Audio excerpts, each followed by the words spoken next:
Halo teman-teman, pada video kali ini saya akan mereview sebuah buku yang berjudul Web Design Basic for Educator yang ditulis oleh Torrey Trust. Sebelumnya perkenalkan, nama saya Tiara Mufasarani dari Offering D22 dengan NIM 22012160457. Nah, alasan saya pilih buku ini karena topiknya yang menarik, membahas tentang web, dan juga pembahasan tentang webnya yang luas, juga terperinci, sehingga membuat saya tertarik untuk membaca buku ini. Poin-poin penting yang ada di dalam buku ini, yang pertama ada pentingnya menulis untuk web. Artikel membahas pentingnya menulis untuk web termasuk teknik formatting, penggunaan bahasa, dan kredibilitas, memberikan tips untuk membuat konten web yang menarik dan informatif, serta saran khusus untuk menulis untuk situs web yang spesifik.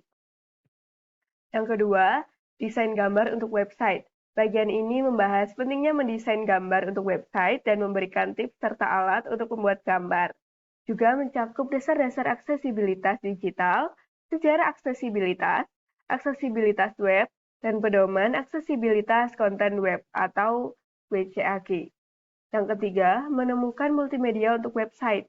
Memberikan panduan tentang menemukan multimedia untuk website, termasuk tips menghindari gambar yang tidak sesuai dengan teks, memprioritaskan kualitas daripada kuantitas, dan memberikan atribusi yang tepat untuk konten Creative Commons. Yang keempat, perencanaan dan desain website pendidikan.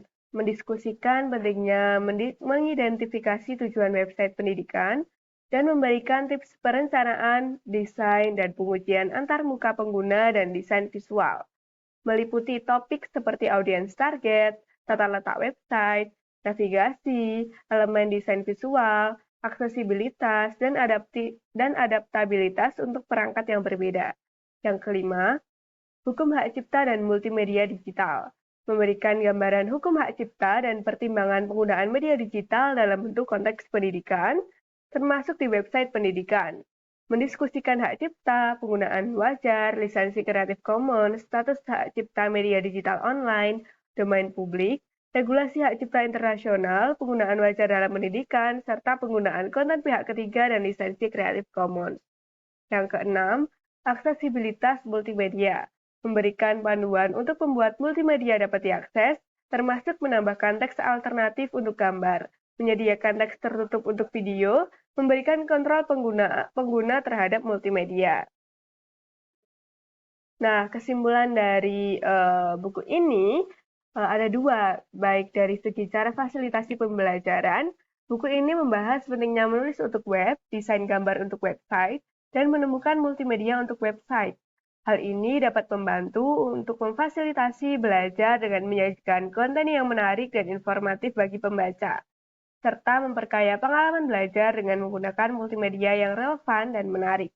Dari segi peningkatan performansi manusia, buku ini juga membahas perencanaan dan desain website pendidikan, hukum hak cipta dan multimedia digital, serta aksesibilitas multimedia.